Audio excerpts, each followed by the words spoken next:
This is our project called the Wave Check.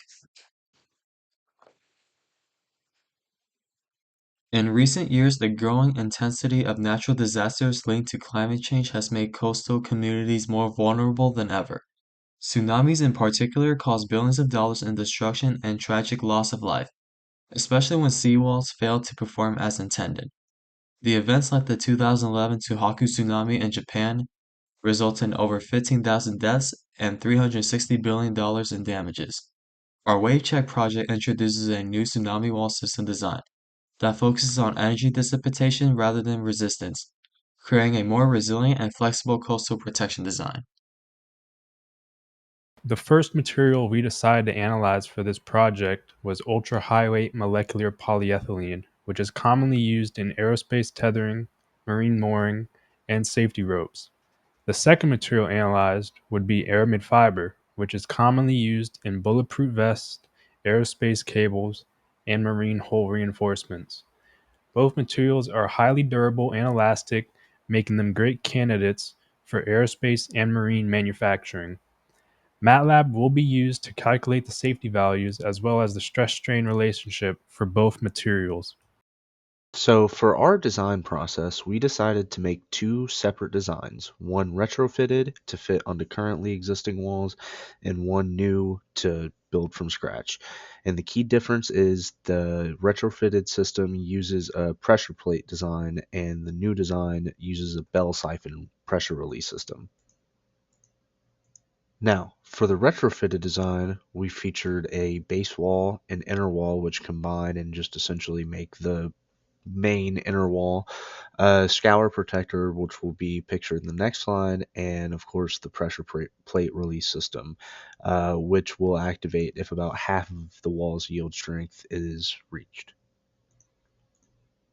And for the new design, it has an inner wall, which we were able to decrease the overall thickness of it because we're not working with any bases. Scour protector, which is pictured above, and of course the bell siphon release system. And finally, for the general components, we have the horizontal and vertical wide beams, which you can see behind the outline in the bottom. You can see the pressure repulsion chamber in the top left. And if you look closely, you can see the bell siphon release system as well.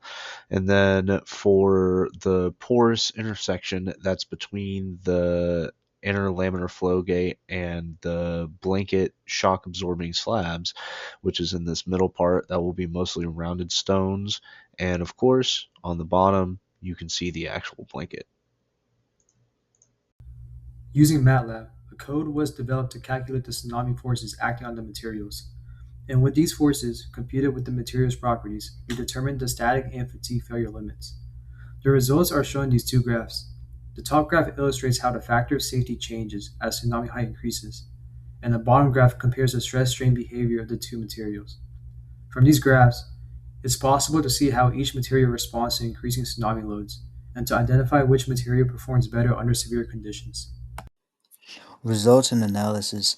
The MATLAB analysis of tsunami wall cables focused on the factor of safety and stress strain response. Both ultra high molecular weight polyethylene and aramid fiber have a high static factor of safety of 10.46, but aramid fiber offers a superior long term endurance with a fatigue factor of safety of 5.70 versus the 3.74 for polyethylene.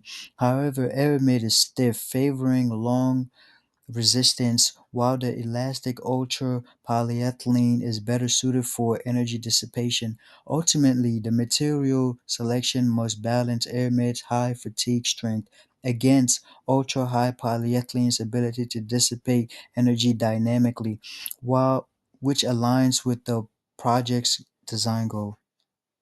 In conclusion, the aramid fiber is a much better choice compared to ultra-high weight molecular polyethylene.